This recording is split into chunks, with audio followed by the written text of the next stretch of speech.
அவர்களுக்கு இருந்த மிகப்பெரிய நம்பிக்கை, எப்படியும் நாம் தான் வாழ்க்கையில் வாழப்போகின்றோம்.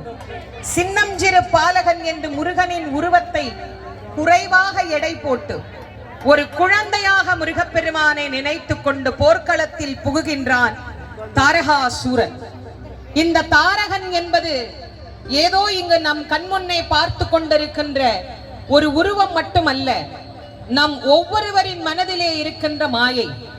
இந்த மாயையை பற்றி சொல்லுகிற போது ரொம்ப அழகா சொல்லுவாங்க, சுத்தமாயா அசுத்தமாயா அப்படின்னு.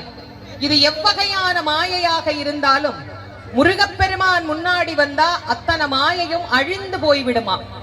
அதனால் தான் நமக்கு வாழ்க்கையில பயப்படுற முகம் என்னைக்காவது வந்ததுன்னா கந்தனின் திருவடியை நினைச்சுக்கோன்னு நமக்கு கற்றுத்தந்தார் நக்கீரர். தன்னுடைய திருமுருகாற்றுப்படையிலே மிக அழகாக சொல்லுகிறார், 5 முகம் தோன்றி 6 முகம் தோன்றும், வெஞ்சமரில் அஞ்சேலனவேல் தோன்றும், நெஞ்சில் ஒரு கால் நினைக்கின் 2 காலும் தோன்றும், முருகா முருகா முருகா என்று ஓதுவார் முன்